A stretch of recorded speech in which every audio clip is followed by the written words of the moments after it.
ஒரு அழகான கிராமத்துல ஒரு கழுதை இருந்துதான். அதோட பேரு சுசு. அவனுக்கு ஒரு ஓனர் இருந்தாங்களாம். அவங்க பேரு வேலன். வேலன் சுசுவை நல்லா பாத்துப்பாங்களாம். ஆனா சுசு, எனக்கு சுதந்திரமே இல்ல, அதனால என்னை எடுத்து விட்டு நான் பேயே ஆகணும் அப்படின்னு நினைச்சுச்சான். சுசு வீட்டை விட்டு ஓடி போயிட்டானா. நான் காட்டுக்கு போறேன், சந்தோஷமா வாழ போறேன், இன்னொன்னு யாரும் கேட்க மாட்டாங்க அப்படியே பாட்டு படிச்சே காட்டுக்கு ஓடி போயிட்டானா. கொஞ்ச நாள் சந்தோஷமா வாழ்ந்தானா, நல்லா சாப்பிட்டானா. கொஞ்ச நாள் கழிச்சு அவனுக்கு கூட யாருமே இல்லைன்னு, பாசம் கட்ட யாருமே இல்லைன்னு ரொம்பவே ஃபீல் பண்ணானா. அவன் ஒழுங்காவே சாப்பிடாம ரொம்ப மெலிஞ்சு போயிட்டானா. அவன் உடம்புல கொஞ்சம் கூட சக்தியே இல்லையா. கொஞ்ச நாள் கழிச்சு வேலன் காட்டுக்கு வந்தாரா. அவரு சுசுவை பார்த்து காப்பாத்திட்டாரா. அப்பதான் அவனுக்கு புரிஞ்சுதா, பாசம் காட்டுக்கு நல்ல ஓனர் இருந்தாலும் நான் சுதந்திரமா வாழணும்னு வீட்டை விட்டு வந்துட்டு ரொம்ப தப்பு அப்படின்னு ஃபீல் பண்ணுச்சான். அன்னையில இருந்து நல்லா நன்றியோட இருந்துதா, ரொம்ப சந்தோஷமா வாழ்க்கைய வாழ்ந்துதான். இந்த கதையோட நீதி என்னன்னா, நம்மள நல்லா பாத்துக்கவங்கள நம்மளும் நல்லா மதிச்சு நடந்துக்கணும். ஒரு அழகான காட்டுல ஒரு அழகான குளம் இருந்துதா. அங்க ஒரு நீர் யானை வாழ்ந்து வந்ததா. அதோட பேரு ஹிப்போ. ஹிப்போக்கு தண்ணிக்குள்ள இருக்கிற ரொம்ப பிடிக்குமா. எப்ப பார்த்தா துள்ளி குடிச்சு தண்ணிக்குள்ள விளையாண்டே இருப்பானா. அவன் வெளியிலயே வர மாட்டானா. எல்லாரும் வச்சு அவனை சோம்படி சொன்னாங்களா. எல்லாரும் அவனை கிண்டல் பண்ணி சிரிச்சுட்டே இருப்பாங்களா. அவன் யாரையுமே எதுவுமே சொல்லவே மாட்டானா. காட்டுக்கு ஒரு நாள் வேட்டைக்காரங்க வந்தாங்களா. அவங்கள பார்த்து எல்லாரும் வச்சு ஓடி போயிட்டாங்களா. அப்போ போல ஹிப்போ தண்ணிக்குள்ள இருந்து வெளியில வந்தானா. ஹிப்போவை பார்த்து வேட்டைக்காரங்க பயந்து ஓடி போயிட்டாங்களா. ஹிப்போவால எல்லா அனிமல்ஸும் தப்பிச்சுட்டாங்களா. எல்லாரும் அவன்கிட்ட நன்றி சொன்னாங்களா, சாயும் சொன்னாங்களா. உன்னைய சோம்படி சொல்லிட்டோம், தெரியாம சொல்லிட்டோம், உன்னோட பலம் என்னளுக்கு தெரியாம போயிடுச்சு, சாரி சொன்னிச்சா. எல்லா அனிமல்ஸும் சந்தோஷமா தண்ணில விளையாண்டாங்களா. இந்த கதையோட நீதி என்னன்னா, யாரையும் வெளியில பார்த்து சோம்படி சொல்லக்கூடாது. அவங்கக்குள்ள ஒரு தனி தன்மை ஒளிஞ்சு இருக்கும். ஒரு அருந்த காட்டுல ஒரு காட்டு பண்ணி இருந்ததா. அதோட பேரு பிட்டு. பிட்டு நல்லா வேகமா ஓடுவானா. ஆனா அவனோட கெட்ட பழக்கம் இருந்ததா. அது என்னன்னா, தேடி சாப்பாட சாப்பிட மாட்டானா. யாராச்சும் வச்சிருந்தாங்கன்னா புழுங்கிட்டு போயிடுவானா. அந்த சாப்பாட நல்லா சாப்பிட்டுட்டு தூங்கிடுவானா. இப்படிதான் தினமும் பண்ணிட்டே இருப்பானா. அவன் நல்லாவே சோம்பேறியா. மற்ற அனிமல்ஸ் எல்லாமே அவனுக்கு தேவையான சாப்பாட்டை அவங்களே தேடிப்பாங்களா. நிறைய சாப்பாடு சேர்த்து வச்சுப்பாங்களா. ஒரு நாள் காட்டுல நல்லா மழை பெஞ்சுதான். நிறைய தண்ணி வந்துச்சான் காட்டு ஃபுல்லா. எல்லா அனிமல்ஸும் மொத்தமா அவங்க வீட்டுல இருந்தாங்களா. அவங்ககிட்ட இந்த சாப்பாடும் அவங்க சாப்பிட்டாங்களா. ஆனா பிட்டுக்கு இடம் இல்லையா, சாப்பாடுக்கு சாப்பாடும் இல்லையா. காடு முழுக்க ஓடி ஓடி தேடினானா. ஆனா அவனுக்கு சாப்பிட எதுவுமே கிடைக்கவே இல்லையா. சோர்ந்து போய் நின்னுட்டு இருந்தானா. அப்பம் போல மங்கி வந்து அவனுக்கு சாப்பாடு தந்துச்சான். அவனும் நன்றி சொன்னானா. அடுத்த நாள் பிட்டு சுறுசுறுப்பா இருந்தானா. ஆட்டுமே பொறுங்கி சாப்பிடவே இல்லையா. அவனும் எல்லாருக்கும் சாப்பாடு கொடுத்தானா. இந்த கதையோட நீதி என்னன்னா, யாருட்டுமே புடுங்கி சாப்பிடக்கூடாது, அருமும் காப்பதே சிறந்தது. ஒரு அழகான கிராமத்துல ஒரு எறும்பு மாடு இருந்துதான். அதோட பேரு கருப்பி. கருப்பி எப்பப்பதான் சுறுசுறுப்பா இருக்குமா. எல்லா வேலையும் நல்லா செய்யுமா. காலையிலேயே வயலுக்கு போய் எல்லா வேலையும் சீக்கிரமா செஞ்சு முடிச்சிருமா. ஒரு நாள் கருப்பி வேலை பார்த்துட்டு இருக்கும் போது மரத்துல ஒரு கொழுந்து உட்காந்து கிண்டல் பண்ணிச்சான்.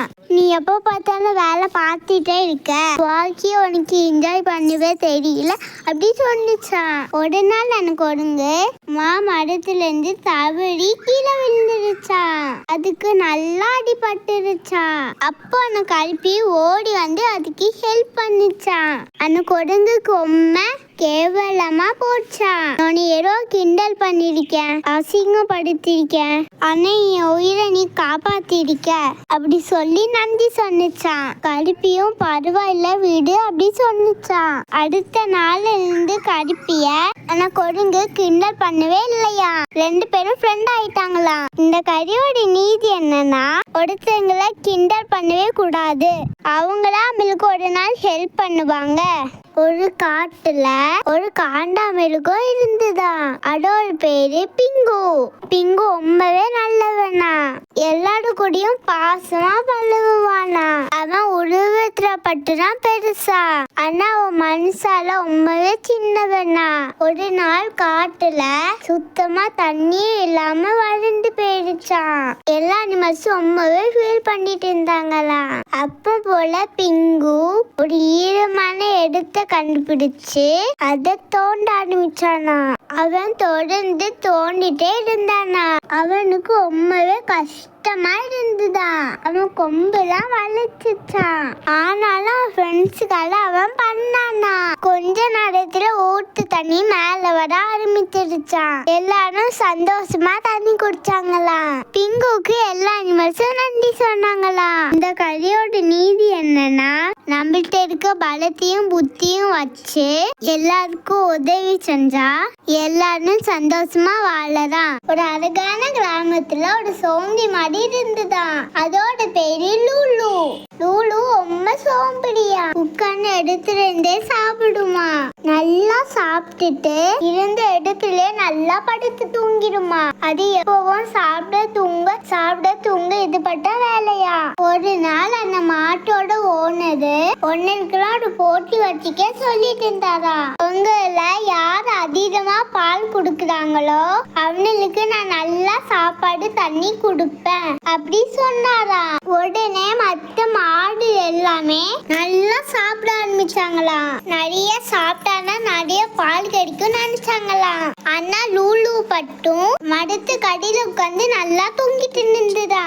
அது நினைச்சுச்சா, நல்லா சாப்பிட்டானா பால் கிடைக்குமா, நல்லா தூங்கினாலுமே பால் கிடைக்கும் நினைச்சுச்சா.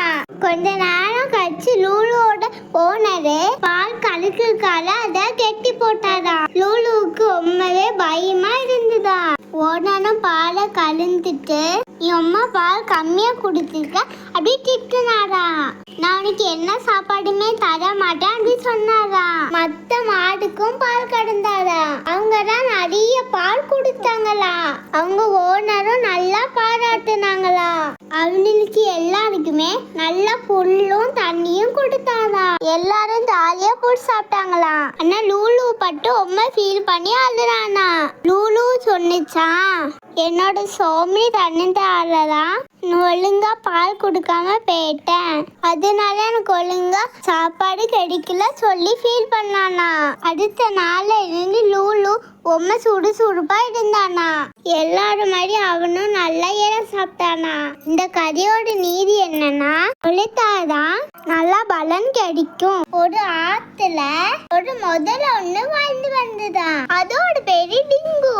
டிங்கு எல்லாருமே ஏமாத்துவானா. ஆனா ஆத்துக்கு தண்ணி குடிக்க வர எல்லா அனிமல்ஸ் கிட்டையும் நானே எதுவுமே செய்ய மாட்டேன், பக்கத்துல வா அப்படி கூப்பிடுமா. அவங்களும் பக்கத்துல வந்தோடனே அது பிடிச்சு தின்னுடுமா. ஒரு நாள் அந்த ஆத்துல தண்ணி குடிக்க ஒரு மான் வந்துதான். எப்போ போல இது நல்லா பேசுனுச்சா. ஆனா அந்த மானுக்கு டிங்கு போய் பேசுறா தெரிஞ்சிருச்சான். டிங்கு பக்கத்துல வர முன்னாடியே மானு தப்பிச்சு ஓடி போயிடுச்சான். மானு எல்லா அனிமல்ஸ்க்கும் போய் டிங்குவை பத்தி எல்லா உண்மையும் சொல்லிடுச்சான். எந்த அனிமல்ஸுமே ஆத்துக்கு தண்ணி குடிக்க போவே இல்லையா. அதனால டிங்குக்கு சாப்பாடு கிடைக்கவே இல்லையா.